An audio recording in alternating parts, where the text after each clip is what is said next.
Vi a un niño jugando solo en el parque y le pregunté, ¿puedo jugar a la pelota contigo? Claro, me llamo Toño, exclamó y me lanzó la pelota. Fue entonces cuando una mujer detrás de nosotros gritó, agarró a sus dos niños pequeños y literalmente corrió hacia el estacionamiento. Ya me tengo que ir, murmuró. Pero antes de que pudiera preguntar por qué, 3 papás más venían caminando rápido hacia nosotros. Mi papá me agarró del brazo y me jaló hacia el estacionamiento. ¿Apenas nos mudamos aquí y esto es lo que haces? Intenté soltarme, pero su agarre era de hierro. Toño volteó una vez y movió los labios diciéndome gracias antes de desaparecer por el camino. ¿Alguien me puede decir qué acaba de pasar? Todos me quedaron viendo como si hubiera estado jugando con una granada viva. Cuando llegué a casa, mi tía y mi tío ya estaban esperando en la puerta. La cara de mi tía estaba manchada como si hubiera estado llorando. Nos enteramos de todo. Mi tía me agarró de las manos y me arrastró al lavadero. Lávate. Ahora, usa el jabón especial. ¿Jabón especial por jugar a la pelota? Mi tío estaba parado en la entrada, con los brazos cruzados. Esa ropa se quema. Y vas a dormir en el cuarto de visitas esta noche. Lejos de todos. La voz de mi tía temblaba. En tu primera semana aquí, ¿qué van a pensar los vecinos? ¿Están locos o qué? Es solo un niño. Mi tío golpeó el mostrador tan fuerte que los platos temblaron. No entiendes este pueblo. Ese niño. Su familia. Se detuvo, apretando la mandíbula. Solo aléjate de él. Me quitaron mi celular, mi laptop, todo. Hasta que entiendas las reglas, dijo mi tía a través de la puerta. Podía escucharlos al teléfono abajo, voces urgentes y asustadas. Alcancé a escuchar fragmentos, exposición, protocolos. La mañana siguiente en la escuela fue peor. El director estaba esperando en la entrada y me llevó directo a su oficina. Todos en el pasillo dieron un paso atrás cuando pasé, susurrando detrás de sus manos. Las niñas con las que había hablado ayer literalmente se pegaron contra los casilleros para evitar tocarme. Tienes una reputación que mantener, dijo el director, deslizando un papel sobre su escritorio. Procura pasar tiempo con gente más segura, decente. Recuerda, Dios los cría y ellos se juntan. En el recreo, me senté en mi mesa de siempre y todos inmediatamente se levantaron y se fueron. Se sentía como si todos estuvieran jugándome una broma pesada. En la clase de matemáticas, Toño estaba sentado 2 filas adelante, completamente solo. Cuando la maestra Lupita preguntó si alguien tenía alguna duda, su mano estuvo levantada por 5 minutos seguidos. Ella pasó su brazo de largo 3 veces. Finalmente, cuando nadie más pudo resolver la ecuación, escogió a Toño y él dio la respuesta correcta inmediatamente. Ella suspiró y dijo así es antes de poner los ojos en blanco. En el recreo, vi a mi crush, Valeria, caminar por la cafetería repartiendo invitaciones rosa brillante para su cumpleaños. Cuando se dio cuenta de que le había dado una a Toño, literalmente corrió de regreso y se la arrebató. Perdón, conté mal. Dijo lo suficientemente fuerte para que todos escucharan. Solo tengo suficientes para gente como yo. Pasó por mi mesa sin siquiera mirarme. Toño solo miró su comida y siguió comiendo como si nada hubiera pasado. Así que hice lo que cualquier niño haría en esa situación. Lo seguí a su casa. Estaba a una cuadra de su casa cuando un señor mayor salió y se paró en su porche con los brazos cruzados, solo observando. Una señora del otro lado de la calle estaba en su teléfono, hablando urgentemente mientras miraba a Toño. Sí, está caminando por la calle de los pájaros otra vez. Como de 11 años. Hay otro con él. Agregó, mirándome directamente. El niño nuevo. Cuando finalmente llegamos a su casa, había una patrulla estacionada del otro lado de la calle. El oficial levantó la vista de su computadora, vio a Toño e inmediatamente habló por su radio. Toño puso las manos en el aire como si fuera rutina, y habló más educadamente de lo que jamás había escuchado hablar a un niño de 11 años. El oficial me miró fijamente. ¿Vives por aquí? Negué con la cabeza. Pues lárgate entonces. Ahora, esa noche, mi prima estaba en videollamada con su novio, y la escuché decir el nombre de Toño y luego mi nombre. Mi mamá dice que tal vez tengamos que mudarnos por lo que hizo Mateo. En cuanto entré, colgó frenéticamente. ¿Estabas hablando de Toño? Intentó empujarme para pasar. Quítate, rarito. Bloqueé la puerta. Dime qué tiene de malo o le mando mensaje a tu novio que te rellenas el brasier con cáscaras de naranja. Su cara se puso blanca. Eso es chantaje. He perdido todo por lo que sea esto. Miró alrededor frenéticamente. Luego me agarró del brazo y me jaló más adentro de su cuarto. Si te digo, nunca puedes decir que fui yo quien te dijo. Está bien. Estaba temblando de verdad. Mateo, él es moreno. La miré sin entender. Pues nosotros también, ¿no, Keon? Es diferente. Respondió con cara seria. Nosotros somos güeros, él es prieto. Tan pronto como se fue, le mandé mensaje a Toño desde la laptop de mi prima. ¿Quieres salir mañana? Respondió al instante. Y al día siguiente, la verdad, la pasamos bien. Hasta que mi teléfono empezó a explotar con mensajes y llamadas perdidas, todos enojados de que estuviera pasando tiempo con mi amigo. Llegué a casa como a las 5 de la tarde y me fui directo a mi cuarto, ignorando las preguntas de mi tía sobre dónde había estado. Mi teléfono seguía vibrando con mensajes enojados, pero lo puse boca abajo en mi escritorio e intenté hacer la tarea. Como a las 8 de la noche, escuché los pasos de mi prima en el pasillo. Pasó por mi puerta una vez, luego otra vez 2 minutos después, luego una tercera vez, como revisando si todavía estaba vivo o algo así. Mi teléfono vibró y lo agarré rápido. Toño había respondido a mi mensaje. Dijo que le encantaría salir mañana y preguntó dónde quería que nos viéramos. Mis manos temblaban un poco mientras escribía que nos viéramos en las canchas de básquet cerca de su casa al mediodía. Me mandó un emoji de pulgar arriba y de verdad sonreí por primera vez en todo el día. La sombra de mi prima apareció debajo de mi puerta otra vez y escondí mi teléfono debajo de mi almohada. A la mañana siguiente, mi tía me estaba esperando en la cocina con una lista de quehaceres. Me dio un trapo y señaló las ventanas, luego los zócalos, luego los azulejos del baño. Terminé todo en 40 minutos, trabajando rápido porque sabía lo que estaba haciendo. Cuando intenté irme, inventó más tareas, pero yo ya me estaba poniendo los tenis. Mi papá bajó y preguntó a dónde iba. Lo miré directamente y le dije la verdad porque ya estaba harto de mentir sobre Toño. Él miró a mi tía y ella negó con la cabeza muy lentamente.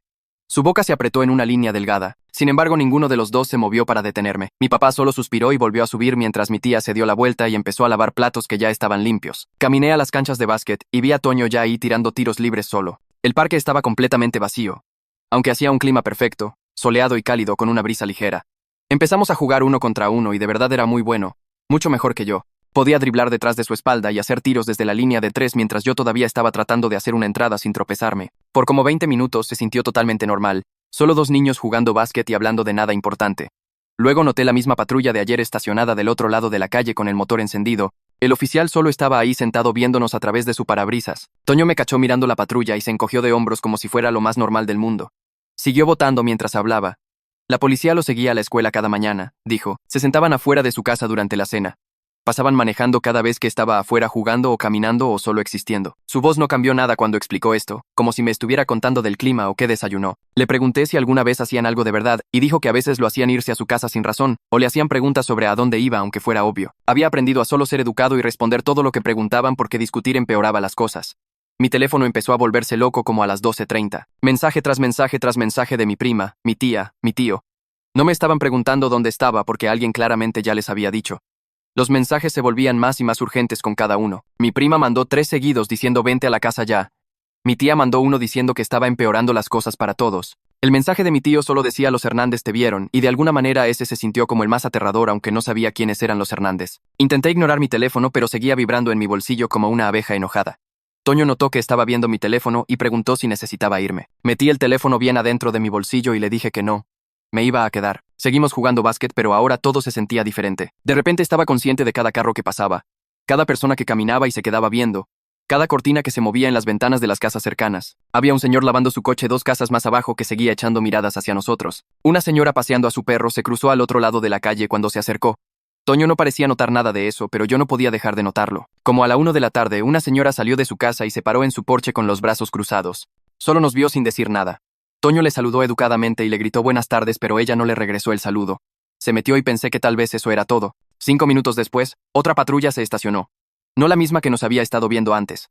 Este oficial de verdad se bajó y caminó hacia nosotros. Preguntó qué estábamos haciendo como si no fuera completamente obvio que estábamos jugando básquet en un parque público con un balón de básquet. Toño entró en este modo diferente que nunca había visto antes. Le llamó oficial y explicó muy educadamente que solo estábamos jugando básquet y que nos íbamos pronto. Todo su lenguaje corporal cambió. Manos visibles, hombros abajo, voz respetuosa. El oficial me miró y preguntó si mis papás sabían dónde estaba. Dije que sí, aunque no estaba totalmente seguro de que eso fuera lo que realmente estaba preguntando. Parecía que estaba preguntando algo más debajo de la pregunta real. El oficial nos dijo que le bajáramos aunque apenas habíamos estado hablando, y definitivamente no estábamos haciendo ruido. Luego caminó de regreso a su patrulla y solo se sentó ahí otros 10 minutos viéndonos. Toño dijo que este era en realidad un buen día porque a veces lo hacían irse a casa sin ninguna razón. Estaba empezando a entender por qué esa señora en el parque ayer había literalmente agarrado a sus hijos y corrido al estacionamiento. No le tenía miedo a Toño. Le tenía miedo a estar cerca de Toño cuando llegara la policía. Jugamos hasta las 2 de la tarde cuando Toño dijo que necesitaba llegar a casa antes de que su mamá empezara a preocuparse. Me ofrecí a caminar con él y dudó por un segundo, mirándome como tratando de descifrar si de verdad lo decía en serio. Luego asintió. La caminata a su casa tomó 12 minutos y conté 4 personas diferentes que dejaron lo que estaban haciendo para vernos pasar. Un señor mayor regando su jardín cerró su manguera. Una señora recogiendo su correo se quedó congelada en su porche. 2 chavos en bicicleta se frenaron y se quedaron viendo. Un tipo trabajando en su coche se levantó y nos vio hasta que dimos vuelta en la esquina. Nadie dijo nada, pero todos miraron. Cuando llegamos a la puerta de Toño, le dije que lo vería en la escuela y asintió antes de entrar. Caminé de regreso hacia mi casa revisando mi teléfono cada pocos segundos mientras más mensajes se acumulaban. Mi tía mandó 3 mensajes seguidos con solo signos de interrogación. Mi tío mandó uno que decía a la casa ya en mayúsculas. El mensaje de mi prima decía estás bien muerto con un emoji de calavera. Llegué a casa a las 2:30 y en cuanto abrí la puerta, supe que algo estaba muy mal. Toda mi familia estaba sentada en la sala como si hubieran estado esperando horas. Los ojos de mi tía estaban rojos e hinchados como si hubiera estado llorando un rato. Mi tío estaba parado junto a la chimenea con los brazos cruzados y la mandíbula tan apretada que podía ver los músculos. Mi papá estaba sentado en el sillón viendo sus manos. Mi prima estaba en las escaleras y cuando me vio, miró a sus pies muy rápido. Nadie dijo nada por como 10 segundos y el silencio hizo que mi piel se sintiera rara. Luego noté que el teléfono de mi tía estaba boca arriba en la mesa de centro y podía ver un chat grupal con un montón de nombres que no conocía. Mi tío abrió la boca para decir algo, pero mi papá levantó la mano y mi tío de verdad se detuvo. Papá me miró y su voz estaba tranquila cuando preguntó por qué estaba haciendo esto. Quería saber qué pensaba que estaba probando al pasar tiempo con Toño. Le dije que Toño era mi amigo y que todavía no entendía qué tenía de malo. Mi tío hizo un sonido enojado y empezó a hablar bien fuerte sobre falta de respeto y cómo estaba haciendo quedar mal a la familia. Dijo algo sobre seguridad y reputación y cómo no entendía lo que les estaba haciendo. Mi papá levantó la mano otra vez y mi tío se detuvo, pero podía ver que quería seguir gritando. Mi tía levantó su teléfono y sus manos temblaban cuando lo volteó hacia mí. Me mostró un chat grupal llamado Padres de Valle Verde y había al menos 15 mensajes sobre mí solo de hoy. Alguien llamada Patricia escribió: la familia nueva necesita controlar a su hijo antes de que contamine a los otros niños. Otro papá dijo que claramente estaba mal y necesitaba intervención antes de que fuera demasiado tarde. Alguien más escribió: lo vi caminando con ese niño por el fraccionamiento como si fuera completamente normal. La palabra contamine hizo que me doliera el estómago de una manera que nunca había sentido antes. Mi tía estaba llorando otra vez y seguía diciendo: ¿qué va a pensar la gente? Una y otra vez. Mi papá extendió la mano y tomó mi teléfono de mi mano y esta vez se veía triste en lugar de enojado. Dijo que estaba tratando de protegerme de hacer mi vida más difícil de lo que tenía que ser. Mi tía se limpió los ojos y dijo que el pueblo tenía reglas que existían mucho antes de que nos mudáramos y si intentábamos pelear contra ellas, solo lastimaría a nuestra familia. Dijo que algunas familias habían vivido aquí por generaciones y tenían formas de hacer las cosas. Mi tío agregó que estaba haciendo todo más difícil para mi prima también porque sus amigas estaban haciendo preguntas. Mi prima levantó la vista de las escaleras y su cara estaba roja. Quería decir algo, pero no sabía qué decir que hiciera que algo de esto tuviera sentido. Mi papá puso mi teléfono en su bolsillo y me dijo que me fuera a mi cuarto. Subí y me acosté en mi cama viendo el techo hasta que oscureció afuera. Podía escucharlos hablando abajo por horas, pero no podía distinguir las palabras. Todo ese fin de semana se sintió como estar en la cárcel. Mi tía apenas me miraba. Mi tío no me hablaba para nada. Mi prima se quedaba en su cuarto. Mi papá me traía comida, pero no se quedaba a comer conmigo. El lunes por la mañana me alisté para la escuela y nadie dijo nada en el desayuno. El viaje a la escuela fue completamente silencioso. Cuando llegué a primera hora, solo había estado sentado ahí como 10 minutos cuando el intercomunicador llamó mi nombre. El maestro me dijo que fuera a la oficina de orientación y todos en la clase se voltearon a verme. Caminé por los pasillos vacíos y encontré la oficina de orientación cerca de la entrada principal. La secretaria me dijo que me sentara y esperara, así que me senté en una de esas sillas de plástico que siempre son muy chicas. Después de unos minutos salió una señora y sonrió bien grande y dijo: Mateo, pásale. Se presentó como la maestra Carla Méndez, y su voz tenía ese sonido falso dulce que los adultos usan cuando están tratando de engañarte para algo. Su oficina era pequeña y olía a velas de vainilla. Se sentó en su silla y la rodó demasiado cerca de mí para que nuestras rodillas casi se tocaran. Preguntó cómo me estaba adaptando a la comunidad y si estaba haciendo amigos con compañeros apropiados. La forma en que dijo apropiados hizo que sonara como que algunos niños eran apropiados y otros no. Le pregunté qué hacía apropiado a un compañero y su sonrisa se puso más tensa como si su cara fuera una liga siendo estirada. Dijo que se refería a estudiantes con antecedentes y metas similares. Sugirió que me uniera al club de robótica o al equipo de debate donde podría conocer gente así. Le dije que Toño estaba en mi clase de matemáticas y teníamos los mismos antecedentes. La sonrisa de la maestra Méndez se quedó en su cara, pero sus ojos cambiaron. Dijo que no era exactamente a lo que se refería. Luego sacó una carpeta con mi nombre y la abrió para mostrar mi horario de clases. Dijo que había estado pensando en mis opciones de socialización y tal vez debería cambiarme al periodo de recreo más tarde. Dijo que me daría más opciones para conocer gente diferente. Me di cuenta justo entonces de que estaba tratando de separarme de Toño sin decir el nombre de Toño. Le dije que mi periodo de recreo estaba bien y no quería cambiarme. La maestra Méndez cerró la carpeta y su voz cambió un poco. Empezó a hablar sobre mi futuro y oportunidades y solicitudes para la universidad. Dijo que las asociaciones que hacemos en la secundaria nos pueden seguir por años. La forma en que dijo asociaciones hizo que sonara como una enfermedad que podías agarrar. Dijo que las becas y programas miran al estudiante completo, incluyendo con quién pasan tiempo. La miré directamente y pregunté si me estaba diciendo que no fuera amigo de Toño porque su piel era más morena que la mía. Su cara se puso completamente en blanco por un segundo, como si hubiera dicho algo en otro idioma. Luego se levantó muy rápido y dijo que necesitaba terminar nuestra reunión. Dijo que haría seguimiento conmigo más tarde esta semana y abrió la puerta de su oficina. Salí y vi a Toño sentado en una silla afuera de la oficina del director. Me dio un pequeño saludo de cabeza y le regresé el saludo. La secretaria del director estaba sentada en su escritorio escribiendo en su computadora y miró directo más allá de Toño como si no estuviera ahí. Estaba sentado tal vez a 1 metro de ella y ella estaba fingiendo que no existía. Quería decirle algo a Toño, pero un maestro estaba pasando, así que solo seguí caminando. En el recreo agarré mi charola y caminé a la mesa donde me había sentado la semana pasada con algunos niños de mi clase de español. Me senté y empecé a abrir mi leche y cada persona en la mesa levantó sus charolas y se movió a una mesa diferente.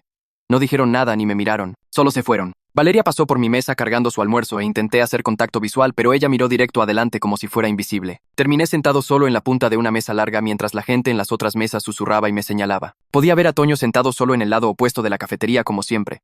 Pensé en caminar hacia allá y sentarme con él, pero tenía miedo de que empeorara las cosas para ambos. Un niño pasó y dijo contaminado entre dientes, pero lo suficientemente fuerte para que lo escuchara. Comí mi almuerzo tan rápido como pude y salí temprano de la cafetería. Al día siguiente, en el recreo, agarré mi charola y me dirigí a la cafetería. Toño estaba sentado solo en el lado lejano del salón en una mesa para 8 personas. Miré las sillas vacías alrededor de él y pensé en caminar hacia allá, pero luego recordé ayer y cómo todos me trataron. Si me sentaba con él ahora, empeoraría las cosas para ambos. ¿Los maestros empezarían a vigilarlo aún más? Me quedé donde estaba y me senté solo en una mesa diferente. Los niños pasaban cargando sus almuerzos y ni uno me hacía contacto visual. Valeria pasó con sus amigas y todas estaban riéndose de algo, y cuando me vieron se callaron hasta que pasaron.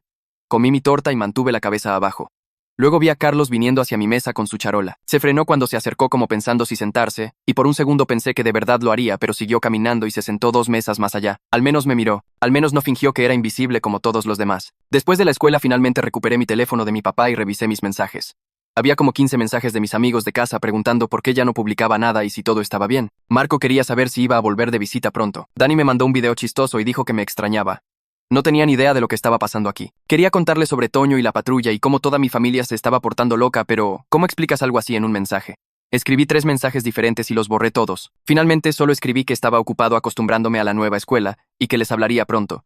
Se sintió como mentir, pero no sabía qué más decir. Esa noche estaba en mi cuarto haciendo tarea cuando mi prima tocó mi puerta. Le dije que se fuera, pero entró de todos modos y cerró la puerta detrás de ella. Se veía nerviosa y seguía jugando con su cabello.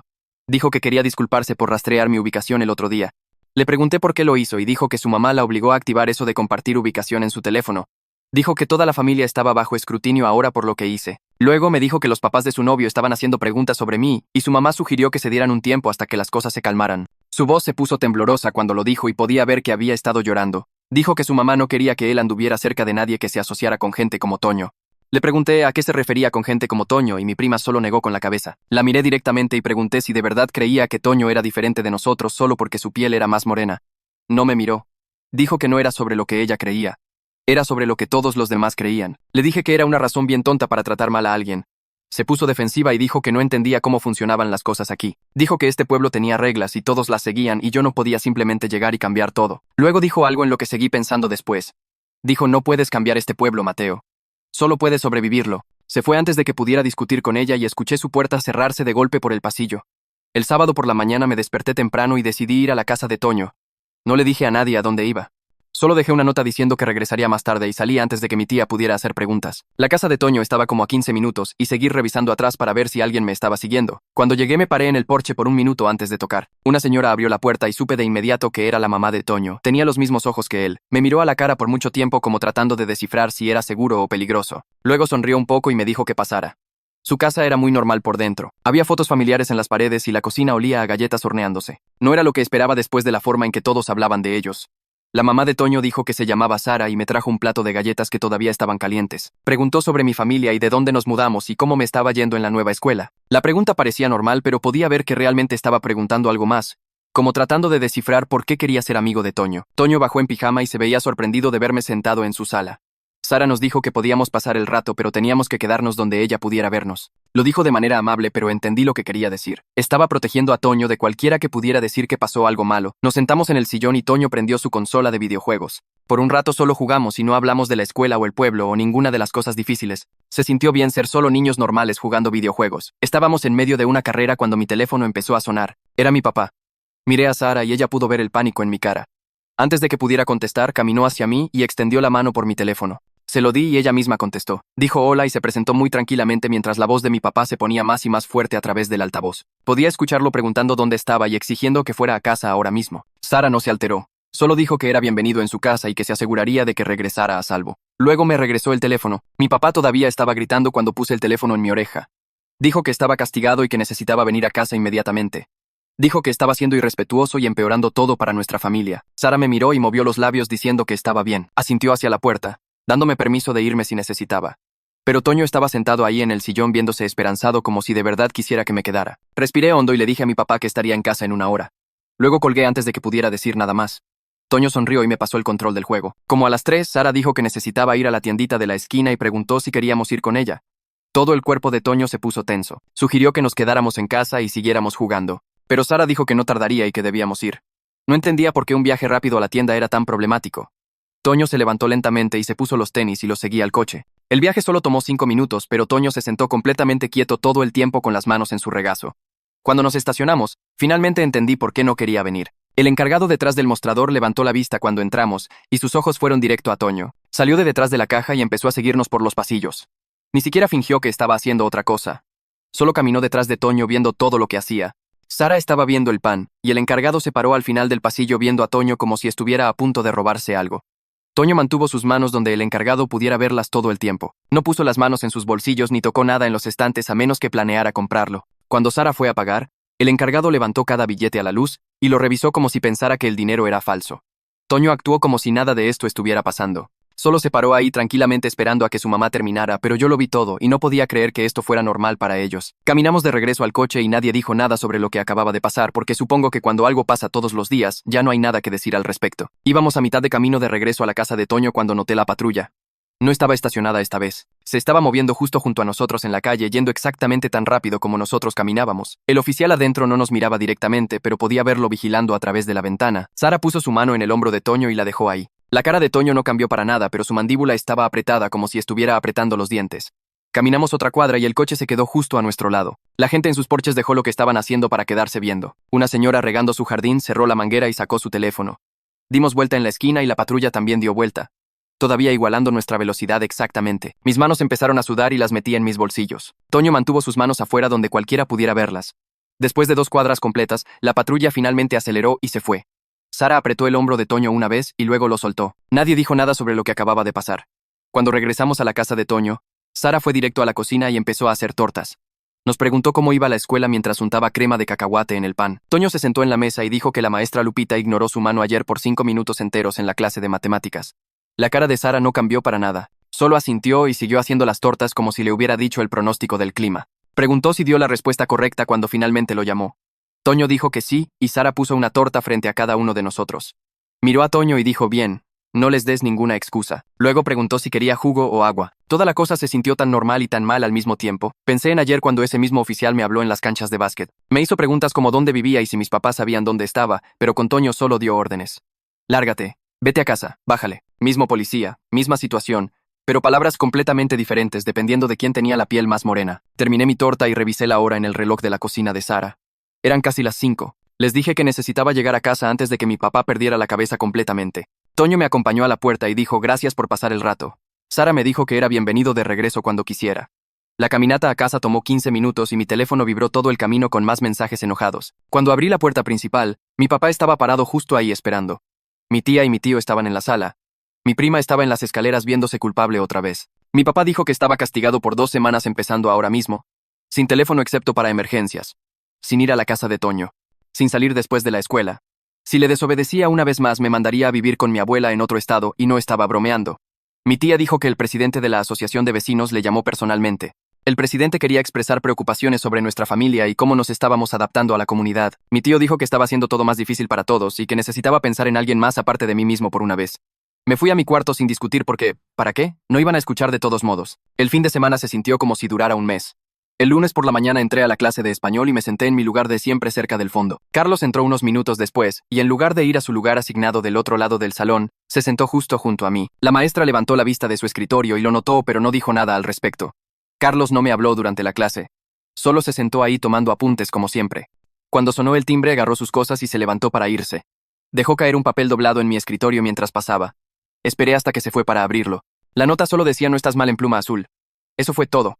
Metí el papel en mi bolsillo antes de que alguien pudiera verlo. Durante el periodo en la biblioteca fui a la sección de atrás donde guardaban los anuarios viejos. Saqué libros de hace 5 años, 10 años, 15 años. Estaba tratando de entender cómo este pueblo se puso así y cuándo empezó. La bibliotecaria era una señora mayor güera y nunca había hablado con ella antes. Notó lo que estaba leyendo y desapareció en los estantes por un minuto. Cuando regresó tenía 3 libros en sus brazos. Los puso en mi mesa sin decir una palabra. Uno era sobre colorismo, uno era sobre discriminación en pueblos pequeños, uno era sobre prejuicios y cómo la gente los aprende. Luego solo se fue como si no hubiera hecho nada. Saqué los libros y los puse en mi mochila antes de que alguien pudiera ver los títulos. En la clase de ciencias, el maestro anunció que estábamos empezando proyectos grupales sobre ecosistemas. Dijo que podíamos escoger nuestros propios compañeros y todos inmediatamente empezaron a hacer parejas. Miré alrededor del salón y vi a la gente agarrando a sus amigos. Valeria se hizo pareja con su mejor amiga. Dos niños que se sentaban al frente empezaron a planear juntos. En 30 segundos todos tenían pareja excepto yo y Toño. El maestro nos miró a ambos y preguntó si queríamos trabajar juntos. La forma en que lo dijo hizo que sonara como que esperaba que dijéramos que no. Como si nos estuviera dando una salida. Dije que sí inmediatamente antes de que pudiera pensarlo demasiado. Toño me miró por un segundo y luego asintió. Todo el salón se quedó completamente en silencio. La gente dejó de hablar a media oración y se nos quedó viendo. Valeria se inclinó hacia su amiga y susurró algo. Ambas se rieron y me miraron directamente mientras lo hacían. El maestro Peña dejó salir un gran suspiro como si acabáramos de hacer su día mucho más difícil.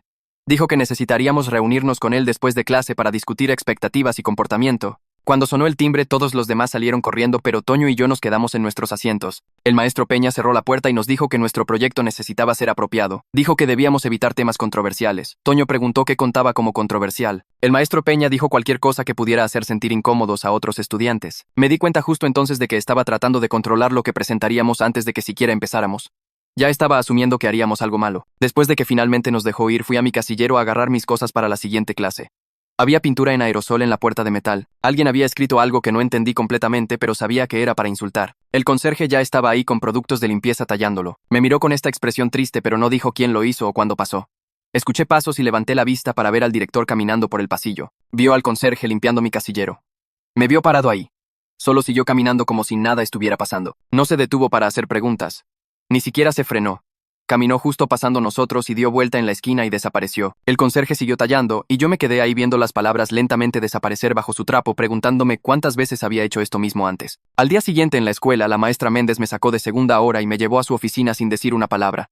Cerró la puerta y se sentó frente a mí con esta expresión falsa de preocupación en su cara. Dijo que estaba preocupada por mis decisiones y específicamente mencionó el proyecto de ciencias con Toño. Sugirió que tal vez querría trabajar solo porque los proyectos grupales pueden ser desafiantes cuando los compañeros tienen diferentes éticas de trabajo. Le dije que Toño era un gran estudiante y quería trabajar con él. Su sonrisa se puso más tensa y sacó un formato y empezó a escribir mientras hablaba. Dijo que estaba documentando nuestra conversación para mi expediente y que estaría monitoreando mi progreso de cerca para asegurarme de que estuviera tomando buenas decisiones. La forma en que dijo buenas decisiones dejó claro que se refería a alejarme de Toño. Cuando regresé a clase, todos me miraron como si acabara de meterme en un problema enorme. Al día siguiente en la clase de matemáticas, Toño estaba sentado 2 filas adelante trabajando en problemas cuando crepitó el intercomunicador. La voz de la secretaria llamó a Toño a la oficina del director, y toda la clase se quedó en silencio. Toño empacó sus cosas lentamente y se fue sin mirar a nadie. La maestra Lupita siguió enseñando como si nada hubiera pasado, pero no podía concentrarme en nada excepto ver el reloj. Pasaron 20 minutos antes de que Toño regresara y se deslizara en su asiento con un papel amarillo en la mano. Después de clase lo alcancé en el pasillo y pregunté qué pasó. Me mostró el papel y era una advertencia por escrito por comportamiento disruptivo. Le pregunté qué había hecho en realidad, y dijo que otro estudiante estaba susurrando insultos durante el trabajo en grupo, así que les dijo que pararan. El otro estudiante no fue llamado a la oficina para nada, y no recibió ningún tipo de advertencia. Durante el recreo, fui directo a la oficina del director, y le pregunté a la secretaria si podía ver el reporte disciplinario de esta mañana. Se veía confundida y fue a buscar al director Campos. Salió de su oficina viéndose molesto y me dijo que el reporte era confidencial y no era mi asunto. Dije que estaba sentado justo ahí en la clase de matemáticas y Toño no estaba siendo disruptivo para nada. El director Campos cruzó los brazos y dijo que mi versión de los eventos no coincidía con el reporte del maestro. Me dijo que regresara al recreo y dejara de perder su tiempo en asuntos que no me concernían. Después de la escuela, estaba caminando al estacionamiento cuando Carlos me alcanzó. No dijo nada, pero me pasó una nota adhesiva doblada y siguió caminando antes de que pudiera responder. La abrí y decía guarda evidencia en su letra con un dibujito de una cámara de teléfono abajo. Entendí exactamente lo que quería decir. Toño y yo nos vimos en la biblioteca después de la escuela para empezar a planear nuestro proyecto de ciencias. Agarramos una mesa en la esquina de atrás donde nadie usualmente se sentaba. Sugerí que hiciéramos algo sobre prejuicios en la vida diaria y usar matemáticas y estadísticas para mostrar los patrones. Toño se veía nervioso y preguntó si era buena idea dado todo lo que estaba pasando. Le dije que podíamos solo presentar hechos y números y dejar que la gente sacara sus propias conclusiones. Pensó por un minuto. Luego asintió y dijo, órale. Decidimos recolectar datos sobre cosas como cuánto tiempo esperan los maestros para llamar a diferentes estudiantes y cuántas veces son ignorados cuando sus manos están levantadas. Cuando llegué a casa esa noche, le conté a mi papá sobre nuestra idea del proyecto en la cena. Dejó de comer y se quedó muy callado. Preguntó si entendía lo que estaba haciendo y lo que podría costarme. Dije que sí, entendía. Bajó su tenedor y dijo que tenía miedo por mí. Fue entonces cuando algo hizo clic y me di cuenta que su enojo todo este tiempo había sido miedo por debajo. No resolvimos nada ni acordamos qué debería hacer, pero al menos estábamos siendo honestos el uno con el otro. Durante la siguiente semana, empecé a documentar todo lo que podía. Llevé un cronómetro a clase y cronometré cuánto tiempo esperaban los maestros para llamar a Toño comparado con otros estudiantes. Tomé capturas de pantalla de publicaciones en redes sociales donde la gente estaba hablando de mí y diciendo cosas feas. Después de la escuela, pasé por la casa de Toño y fotografié la patrulla que se estacionaba del otro lado de la calle todas las tardes. Llené un cuaderno entero con fechas y horas y ejemplos específicos de cosas que presencié. Un día, la mamá de Toño, Sara, vio mi cuaderno cuando lo tenía abierto en su mesa de la cocina. Lo levantó y hojeó unas páginas. Luego asintió como si aprobara. Pero luego dijo: la evidencia no siempre cambia mentes y necesitaba estar listo para que la gente ignorara todo lo que les mostrara. El miércoles, el maestro Peña anunció que las presentaciones de proyectos empezarían el próximo lunes y necesitábamos estar preparados.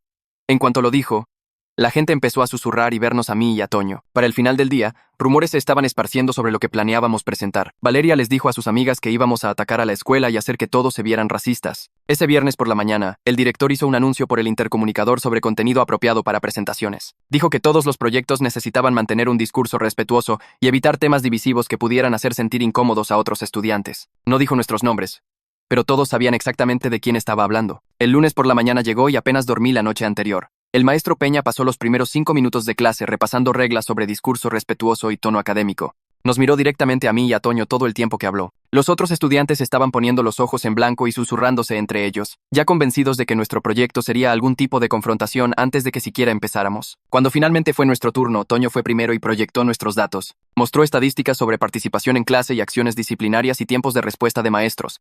Su voz se mantuvo firme y tranquila y se limitó a números puros sin agregar ningún comentario. Luego yo tomé el control y conecté esos números con ejemplos específicos que habíamos observado, teniendo cuidado de describir comportamientos sin usar nombres de nadie. Un niño en la fila de atrás hizo una tos falsa fuerte que sonaba como si estuviera diciendo algo grosero, pero el maestro Peña levantó la mano sin siquiera mirarlo. Le dijo a la clase que interrupciones durante presentaciones resultarían en detención y de repente todos se callaron. Podía ver que su mandíbula estaba apretada y sus dedos estaban tamborileando contra su escritorio como si quisiera decir algo pero se estaba forzando a no hacerlo. El aire se sentía espeso e incómodo y noté que algunos estudiantes se movían en sus asientos y miraban a cualquier lugar excepto a mí y a Toño. Cuando Toño hizo clic en nuestra diapositiva final mostrando el patrón de trato diferente basado en tono de piel, el salón se puso aún más tenso. El maestro Peña escribió algo en su libro de calificaciones con más fuerza de la necesaria y escuché que se le rompió la punta del lápiz. Toño terminó de hablar y yo agregué nuestra conclusión sobre cómo pequeños prejuicios se acumulan con el tiempo para crear problemas más grandes. En cuanto dejé de hablar hubo silencio completo por lo que se sintió como una eternidad. Nadie se movió o hizo un sonido y podía escuchar el reloj haciendo tic en la pared. Luego Carlos levantó la mano lentamente y el maestro Peña se veía sorprendido, pero lo llamó. Preguntó cómo nos aseguramos de que nuestros datos de tiempo fueran precisos y si usamos el mismo cronómetro para todos. Toño explicó nuestro método y cómo verificamos nuestros números y Carlos asintió como si de verdad estuviera pensando al respecto. Otros 2 estudiantes estaban escuchando en lugar de susurrarse entre ellos o poner los ojos en blanco, lo cual era más de lo que esperaba. No fue una ovación de pie ni nada cercano a eso, pero fue algo real. El maestro Peña nos dijo que nos sentáramos y llamó al siguiente grupo a presentar sobre su tema de programas de reciclaje. Saqué mi teléfono debajo del escritorio y ya estaba vibrando sin parar con notificaciones.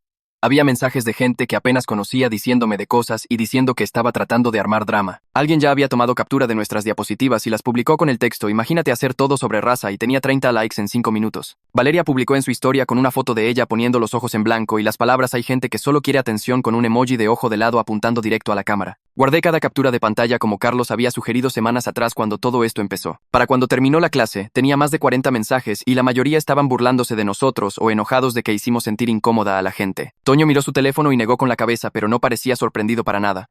Al día siguiente, la maestra Méndez me llamó a su oficina durante segunda hora. Estaba sentada detrás de su escritorio con una carpeta abierta y tenía esa mirada falsa de preocupación que los adultos usan cuando de verdad están enojados. Me dijo que varios estudiantes habían venido con ella sintiéndose atacados por nuestra presentación de ayer. Saqué mi teléfono y le mostré las diapositivas que usamos y pregunté qué parte específica atacó a alguien. Las revisó lentamente y no pudo señalar nada, pero seguía diciendo que el tono era problemático. Pregunté qué significaba problemático exactamente y si podía darme un ejemplo.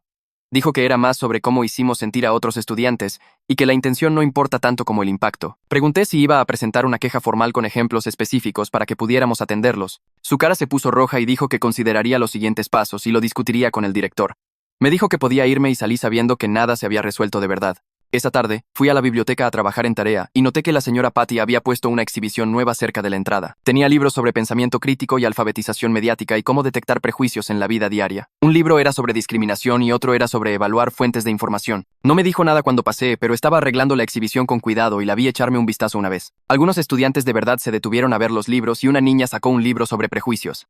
No fue un gesto grande, pero el timing no era al azar. Ese fin de semana, Sara me mandó mensaje e invitó a cenar el sábado. Cuando llegué, Había hecho pollo con arroz y Toño estaba poniendo la mesa. Comimos y hablamos de cosas normales como películas y videojuegos y se sintió bien solo relajarse. Después de cenar, Sara le dijo a Toño que subiera y terminara su tarea, y luego se volteó hacia mí con cara seria. Me agradeció por ser amigo de Toño y dijo que significaba más de lo que probablemente entendía. Pero luego se aseguró de que supiera que el cambio en este pueblo pasa lentamente si es que pasa. No estaba tratando de desanimarme, pero quería que estuviera listo para una pelea larga sin victorias rápidas. Dijo: las mentes de la gente no cambian solo porque les muestras datos o les demuestras que están mal. Toño bajó y se veía más ligero de alguna manera, como si tener un amigo de verdad hiciera que el peso fuera más fácil de cargar. Cuando me fui esa noche, me sentí bien sobre lo que estábamos haciendo, aunque sabía que era solo el principio. El domingo por la noche, mi papá tocó mi puerta y preguntó si podíamos hablar.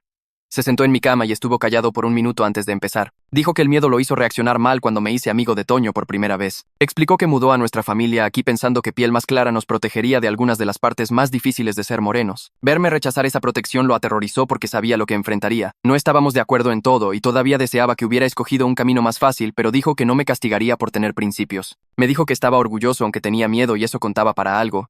El lunes por la mañana, revisé mi correo antes de la escuela y vi que el director había respondido a la queja de la maestra Méndez. Escribió que nuestra presentación cumplía con estándares académicos y seguía todas las reglas para la tarea, pero luego agregó que temas divisivos deberían ser abordados con sensibilidad a todas las perspectivas. Fue una no respuesta que no cambió nada, pero al menos reconoció que no rompimos ninguna regla en realidad. En clase de historia ese día, un maestro que nunca había tenido antes les dijo a todos que empacaran sus cosas porque estaba reorganizando el orden de asientos. Movió a la gente sin explicar por qué y cuando todos nos sentamos, Toño terminó junto a 2 estudiantes que no firmaron la petición contra él. Fue un cambio tan pequeño que nadie más probablemente ni lo notó, pero recordé a Sara diciéndome que el cambio pasa en actos pequeños y me pregunté si había hablado con este maestro. El miércoles en el recreo, estaba sentado en mi mesa de siempre comiendo solo cuando Carlos caminó y se sentó sin pedir permiso. No dijo mucho y solo abrió su almuerzo y empezó a comer como si fuera completamente normal. Hablé sobre la tarea de matemáticas y asintió e hizo algunos comentarios, pero principalmente solo escuchó. Valeria pasó por nuestra mesa con sus amigas e hizo un comentario fuerte sobre la mesa de los rechazados y qué patéticos nos veíamos. Carlos ni siquiera levantó la vista de su comida y siguió comiendo como si no hubiera escuchado nada. Para el final del recreo,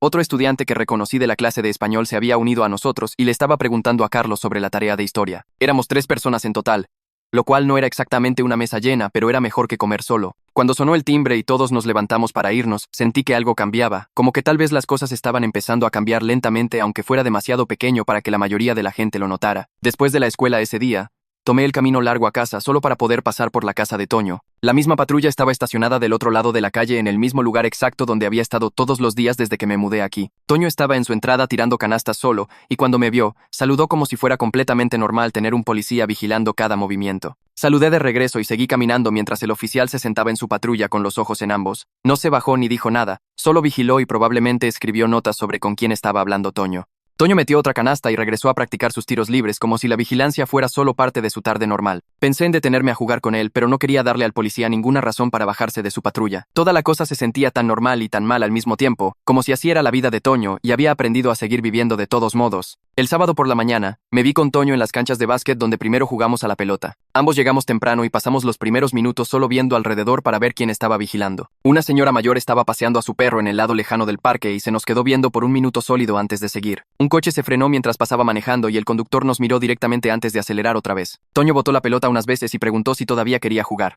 Dije que sí y empezamos un juego de 1 contra 1, manteniendo nuestras voces bajas y asegurándonos de que nuestras manos estuvieran visibles todo el tiempo. Toño me había enseñado todas estas reglas no dichas sobre cómo actuar en público para que la gente no pudiera decir que estábamos siendo amenazantes o ruidosos o sospechosos. No podíamos celebrar demasiado cuando anotábamos. No podíamos discutir sobre faltas. Teníamos que estar conscientes de cada persona que pasaba y cada coche que se frenaba. Pero jugábamos de todos modos porque el juego importaba más que el miedo. Toño me estaba ganando por 8 puntos cuando una patrulla pasó lentamente y ambos nos congelamos hasta que siguió de largo.